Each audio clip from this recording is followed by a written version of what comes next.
Turn start as always. All right. So this is a roundup of NA Challenger League Stage 3 for 2022.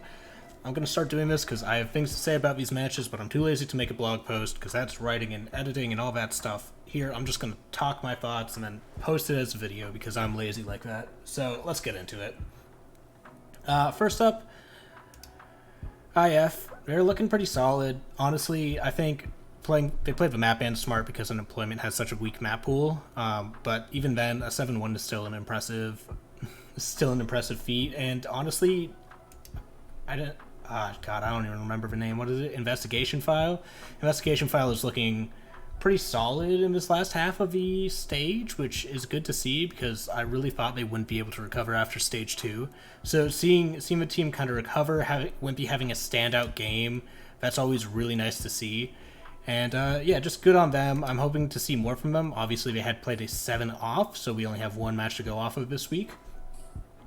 Talking about their opponent, Unemployment, this is kind of just more of the same from them. I'm not particularly impressed by what I've seen, but I'm also not disappointed. It's just kind of Unemployment is a lower ranked team in Challenger League. They don't have the map pool as shown by the fact that they can play a messy but close Oregon and Clubhouse, like when they beat Aqualix and how they played Vipers 5-7 on Oregon. But they just don't have a map pool to compete anywhere else, and against teams with solid fundamentals, like, they just get kicked out the park. They're not even on the server for those. It's a bit disappointing to see. Like, obviously, if you've read any of my interviews with casters and talent, like, they have players with good skill. Like, they've got good players, they've got good pieces, but they just never make it happen. It's just kind of boring in a sense to see. Like, it's disappointing and boring. Moving right along, we've got Aqualix.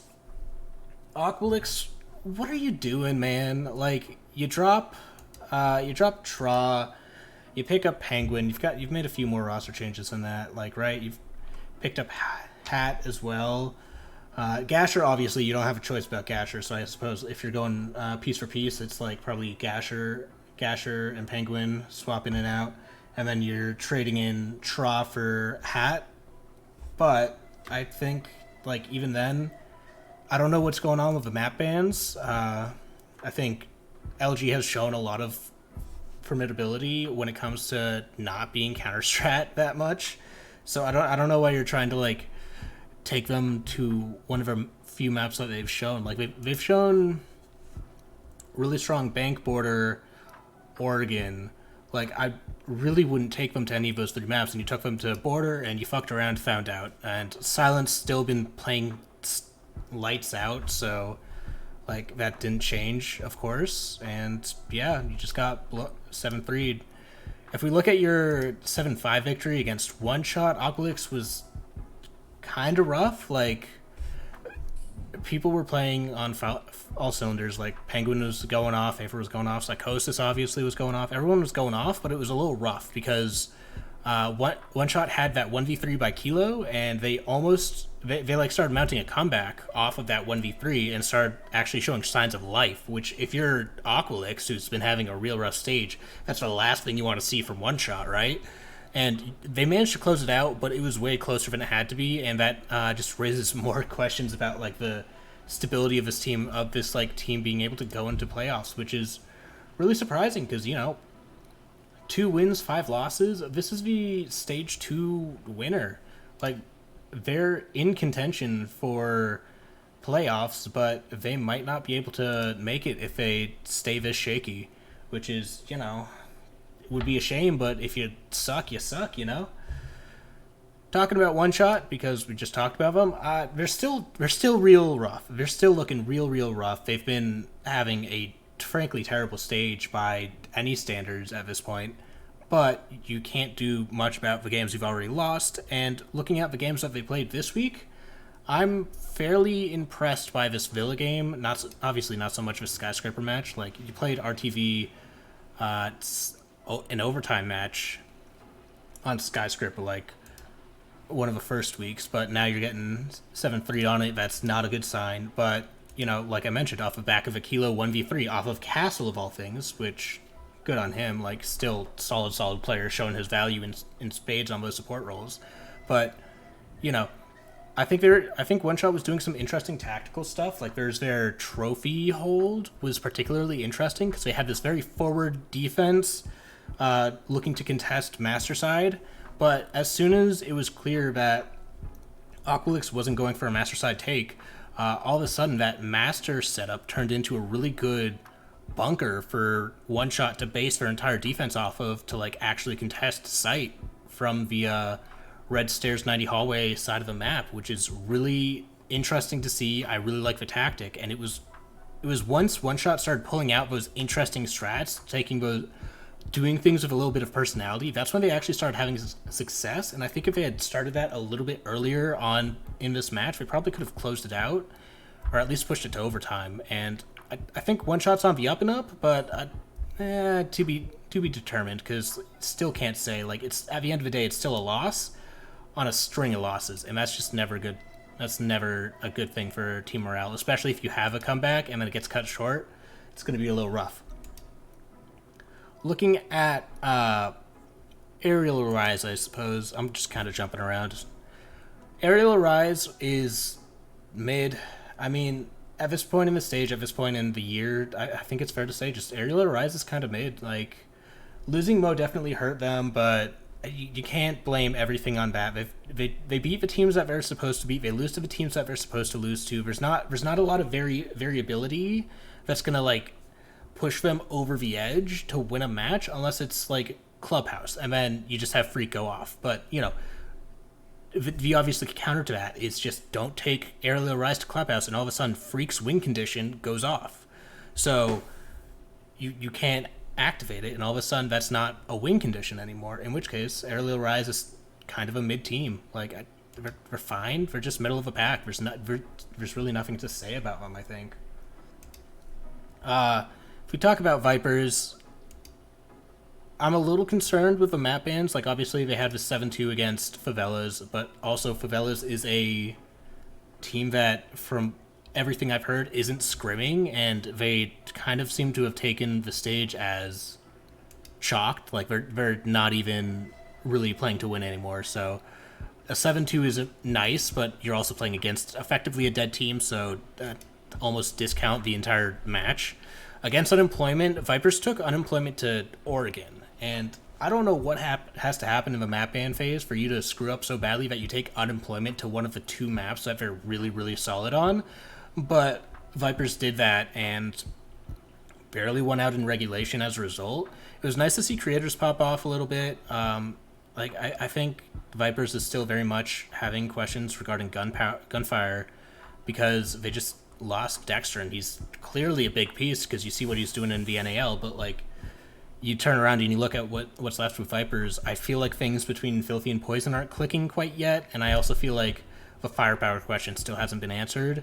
And tactically, you're taking Unemployment to Oregon. That's not a good sign. You don't want to take a very weak team with two fundamental-based maps that they're decent on, and then you play them in one of them. I don't care how much counter-stratting you have. Like, it's Oregon. There's only so much counter-stratting you can do, right? Like, at the end of the day, it turns into a fundamentals match, and I don't want to... Why would you do that against a team where it's one of the only maps they're good at? I'm harping on that a lot, but what more can you really say about this, right? Vipers, they've got very smart people behind them. Like, they should be able to win the map ban phase cleaner than that and get a better matchup than, I think, playing Unemployment on Oregon. Let's see. Last two, not Vipers, Favelas. Same name, but different teams. Jesus, that's a whole organization mess anyways. Favelas, like I said, effectively a dead team. Like, they're not scrimming. They don't seem to be playing to actually compete anymore. They, like, first round against RTV, they Amar'd in South Window on White Hallway and, like, got slapped, and, like, we're just joking around, not even taking the match seriously. If you've seen some of the clips playing during the after the match, like, first round, Mr. B gets a spray transfer, and Barring just straight up says, "Oh, Mr. B is shooting like that. I'm not playing this match." Like, they're not playing to win. It's dead team, kind of irrelevant for the rest of the season, especially because they can't make playoffs. Like, they're statistically not going to make playoffs, and I think they've just completely given up as a result of that, which, understandable, but at the same time, you're a fucking competitor. Get your head in the game. So what can you do about it? Last, but most definitely not least, if this stage is anything to go off of, reality TV, back at it again with a solid win over Favelas. They had Playday 6 off, so they only had one match this week. Can't do much about that, but I think they showed Cafe, which they haven't shown this stage, if memory serves. They looked solid on it, and I think this was an important win for two reasons. Number one, Tristan had a breakout game, and like last match against Vipers on Villa, or no, it was Theme Park, sorry, on Theme Park, Tristan had a really solid game where he was finding consistent impact and like having impact rounds. I think he had a couple clutches. He had impact that wasn't able to be shown on the scoreboard, but like he was having impact, but it wasn't like a top frag game. This was a really solid game by Tristan, and he MVP'd. He top fragged. He was finding consistent impact. But not only was that happening, the second factor that like is really impressive about this win for RTV is that they won by committee. This wasn't the Gavin show like it has been for a lot of these play days. It wasn't reliant on Gaveni just popping off and hyper carrying this team on attack because there's so much pressure on Gavin to find those 2 picks on entry, and that's how RTV has historically been converting these rounds. But this time it was a win by committee, and that's a very encouraging thing to see by RTV, because that means that if Gavin goes missing in playoffs, this team is still competitive, and if they lose Gavin to an NAL team, which, let's be real, there's a high chance of that happening, right? If they lose Gavin as a piece to an NAL team, they're likely going to be able to recover from that, but because they have the structure behind them where they can win by committee. And then, I suppose this is a third fact, but what this also shows me is that RTV is looking really fucking solid in the maps as well. Like, I think their attacks were much more solid in this map than they have been, because like I said, Gavin didn't pop off and we still found success, which isn't just maintaining their current form. That was an actual improvement over past play days, because RTV has been starting on defense almost every single play day, and they've been running up a huge advantage every single time. Like, you'll see RTV go up 5 rounds on defense, and then they kind of go blow for blow or worse when they go onto the attack. And so seeing them close it out much better, winning 3 out of their 4 attack rounds as opposed to like going 2 for 2 or whatever, that's a very comforting sign to see from them. And it keeps Mr. B's Open Challenge alive, which I'm a fan of. It's probably the most interesting storyline we've got this Challenger League season, so good on them. Excited to see what comes up. As far as Playday is concerned, One Shot Vipers, I think probably One Shot's going to win the match if Vipers isn't careful with the ban phase, but given how shaky One Shot is, this is almost a toss-up for me. IF versus Aqualix, honestly, I have IF winning this one. Just Aqualix is looking so shaky right now. This was a solid performance against One Shot, but also you're playing a very weak team and you almost let them get the comeback on you. Aqualix's map bans have just been too shaky for me to have any confidence that we're going to play this super well. RTV, obviously, I have them favored versus Aerial Rise because, like I said, Aerial Rise is a middle of the pack team. They beat the opponents they're supposed to beat. They lose to the people they're supposed to lose to. RTV is much hotter than Aerial Rise is this stage, so Aerial Rise should, in theory, lose. I want to see them lose as well, because that, like I said, that open challenge is very entertaining to watch. Unemployment versus Favelas, effectively Battle of the Dead teams. I don't really care.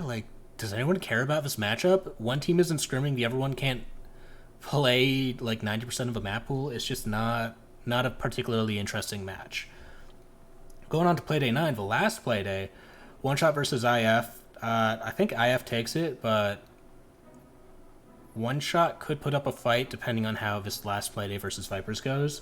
Vipers versus Aerial Rise, I honestly have Vipers taking it, but I think it's going to be a close affair, and if there's any team that Aerial Rise is going to have a close match but win it out over, I think it's going to be Vipers, especially if the Vipers fucks up the map ban and takes Airly Rise to Club or something, God forbid, Freak's going to go off. Unemployment versus RTV, this is practically a free win for RTV. I know I say that, but last time these two teams played, RTV actually lost the overtime match because Karn went huge.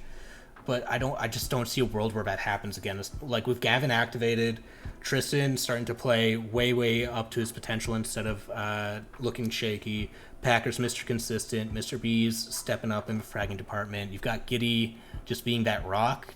I don't see Unemployment having that opportunity to win anymore. Favelas versus LG all the way. Come on, man. What do you mean?